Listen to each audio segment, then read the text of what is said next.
welcome to today's vlog. As you guys can see behind me, there are some pre-made boxes. You want to know what those boxes are for? All the hats that have been purchased so far from Enthusiast. I am just baffled at how many of you have bought hats in literally the last week and a half that Enthusiast has been in existence. I just wanted to sincerely say thank you all. Here's the link to the website if you guys want to pop in there, or the information will be down in the description below. Let's get into the rest of the video.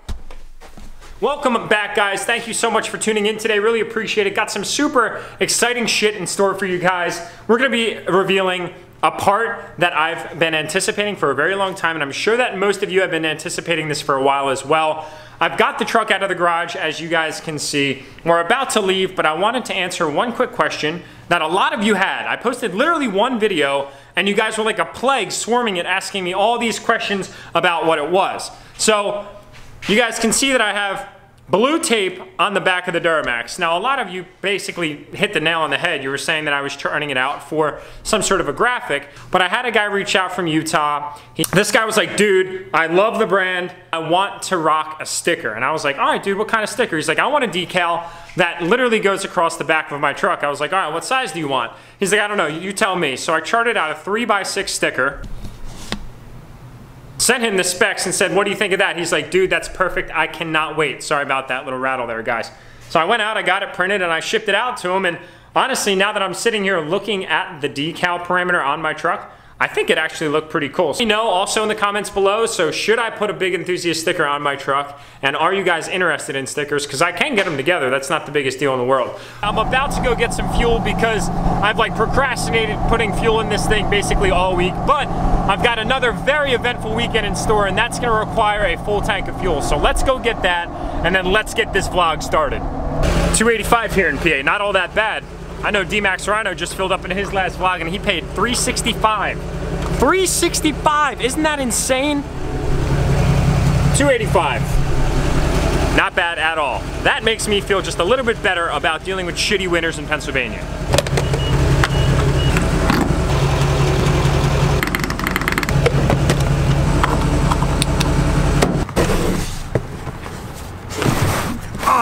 Box number one. Box number two. All right, guys, are you ready to see this?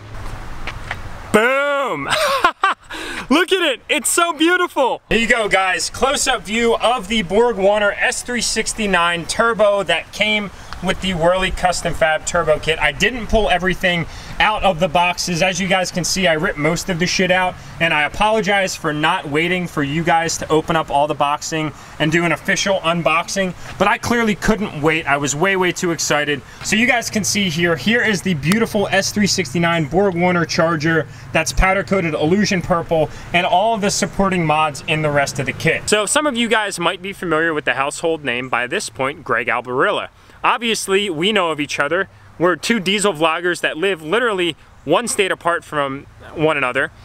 So I've been following him, I've been chatting with him, and I was creeping through his channel the other night when a video popped up about SXE BorgWarner turbochargers. He did a great job of outlining some of the specifics around this charger and its capabilities. So how about we direct over to Greg Albarilla for 1 second so you can hear a little bit of those technicalities so I don't have to tell them all to you guys. 300 line, they have the 362, I believe, 64.5, the 66, and also the new 369. Now, touching on that 369 option there just for a second, that really bridged a gap between, you know, your 366 versus your first step up into like a 466, 467.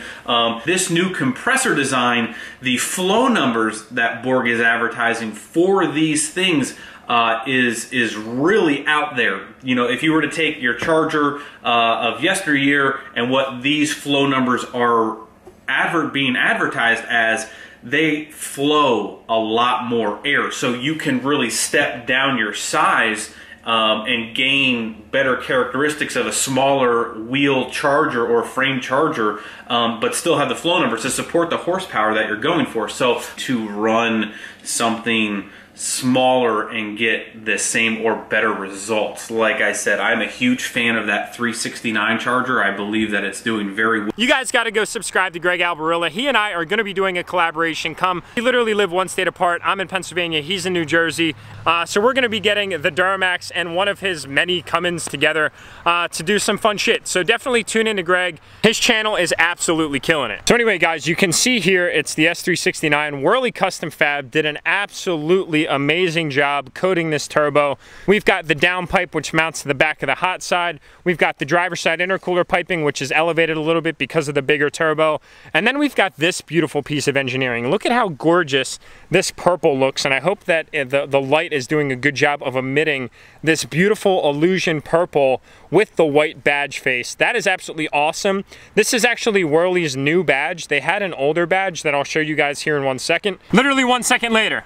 There's the old badge. So you can see how the new badge gives Whirly Fab a really nice modern-esque type of feel and look, and I gotta say, the white on the purple looks far superior than that gray on the purple just because it's so standoutish. Plus, it matches the truck. So then, of course, guys, we have the pedestal, which is the piece of cast iron that the hot side mounts to in the valley of the motor. We've got all of the fittings and the clamps and the boots and the oil lines in this box. And then, of course, we have our S&B filter. This is a dry filter. Don't mess around with those wet ones, guys. So big single turbo. Greg Albarilla, you did a great job explaining the merits of the S369 SXE. There's a whole bunch of different turbo sizes that are in this S300 family, which is what they allude to it as.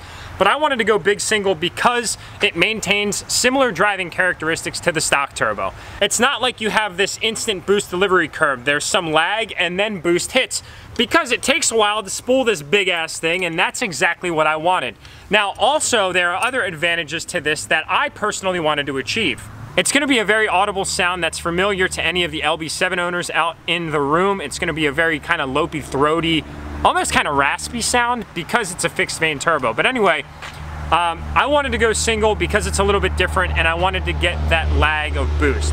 So with that said, some of the supporting modifications that you're gonna need to run a big single turbo are as follows. So the supporting modifications that I'm gonna have on my truck are as follows. I have the Whirly Fab Y-bridge on the truck. I have their stock intake right now, which is actually going to get pulled off, and it's going to be substituted for the new intake snorkel. I have their driver's side intercooler piping right now, but that's also going to be coming off because we need an adjusted size one, as this turbo sits a little bit higher on the pedestal. I have their passenger side intercooler piping that feeds the intercooler. I've got the Sportsman CP3. That is a key aspect to this turbo. You can run a CP4 if you want, but while you're doing the installation of the Y-bridge, I'd recommend that you guys just swap out to a CP3, not only so you can go bigger turbo down the road if you so choose to, but also you get the reliability factors of the CP3. It's a proven platform versus the CP4, where the GM engineers just wanted to be super cool and show how brilliant they were that they could devise a dual piston injection pump, but the freaking thing fails all the time. So if you're in there, definitely change that out. I highly advise that. That is the highest rated failure part on this truck. So if you guys can get rid of it, highly recommend it. I will be running stock injectors, stock fuel rails, and stock transmission with the truck. Now, a lot of you guys might be screaming and saying, dude, your transmission's gonna get fried. Well, what you guys need to realize is failure of the transmission could be mechanical. It could be a mechanical defect. Personally, I'm very confident in my transmission's current state because I've been driving the truck for so long. It's got 37,000 miles on it now. On the stock transmission tune, I don't drive my truck like a 16-year-old that just got in his father's Camaro. I don't do that. I drive my truck the way a truck should be driven. Now, a lot of you guys might argue the fact that trucks should be driven to get beaten on, and hey, you know, that's completely fine.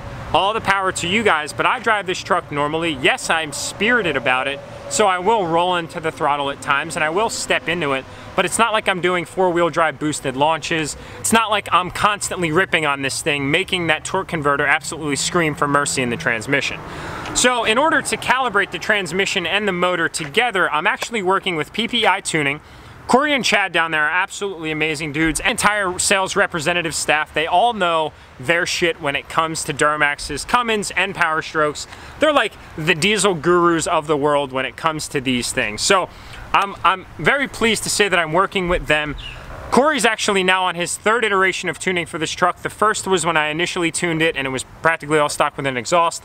The second was with the Sportsman CP3, the EGR deletes, and the other supporting mods that are on the truck right now.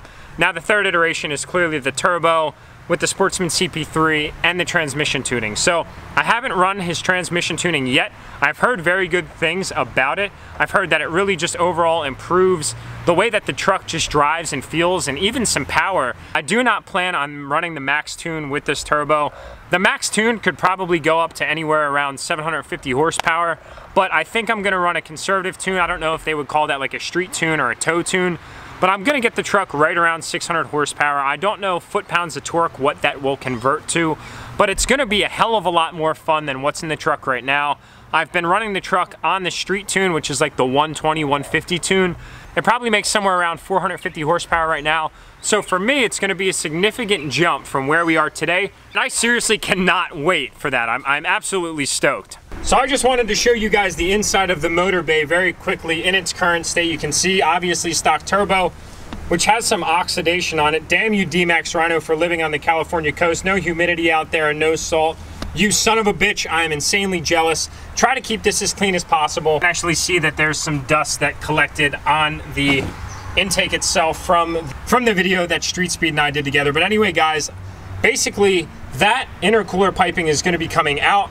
The stock intake is gonna be coming out. The Y bridge, which is this part down here, and the driver and the passenger side intercooler piping will remain. That's actually part of the kit. If you don't have it, you have to get it with this turbo kit, but I already had it. So I could chop off 650 bucks, which was kind of nice.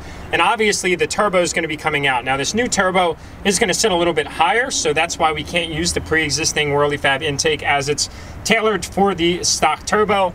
But the way that this new turbo snorkeler is gonna work is it's not gonna fish around. This was the first iteration of Whirly's intake design.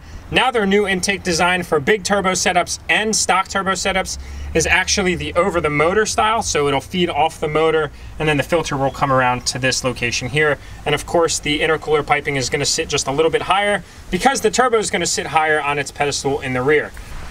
So another question that I just wanted to answer for you guys is why did I choose to go WhirleyFab over some of the other big household names that are out in the industry? Some might start with an H and others might start with an S, but I don't want to throw them under the bus too much because I'm sure that their products are just as capable as Whirley's. But the one thing that Whirley sold me on right away, and actually this was an advantage for Whirley just on the way that I decided to call these companies. I called one with the H first, then the S second, and I spoke to 2 representatives there, and then I called WhirleyFab third. The first 2 experiences weren't all that good from a customer relations perspective because I felt like the sales representatives that I spoke to on those first 2 companies were trying to rush me off the phone. I was just trying to get answers to some probably really stupid elementary questions now that I would look back on it, but we all have to start somewhere, and that's the thing is, you want to get thorough responses to make yourself feel comfortable with what it is that you're about to do, because making modifications like a big turbo or even just deleting in general or an intake or whatever it might be is a pretty big move, and I don't want to discount that. So when I called Whirley, I got to speak to a representative that was insanely patient and was very thorough and incredibly articulate in not only their knowledge of the parts that I needed to satisfy my need, right? But they also took time with me. I was on the phone with them for almost 45 minutes, and I never once felt like they were eager to get me off the phone to rush another sale.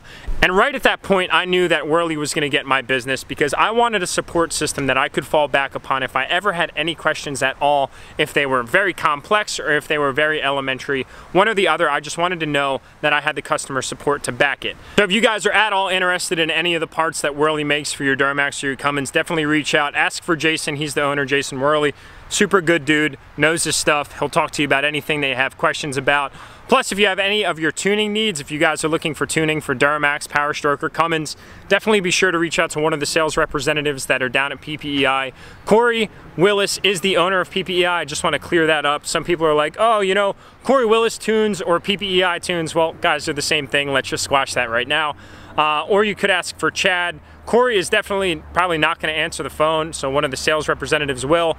But if you guys are motivated to go out and call one of these 2 companies, let them know that you watched my video. It's going to really help because they know who I am, they know that I have the YouTube channel, and they're just stoked about the fact that I picked them to ultimately buy the parts for my DURAMAX and share it with all of you awesome viewers out in the audience. Said guys, I hope that you're looking forward to this because I know that I am. If you like this video, give it a thumbs up. If you haven't already or you're stopping in for the first time, hit that subscribe button. The commitment will not be a bad thing, I promise guys. With that said, have a phenomenal evening. Can't wait to get these next videos to you guys. Peace.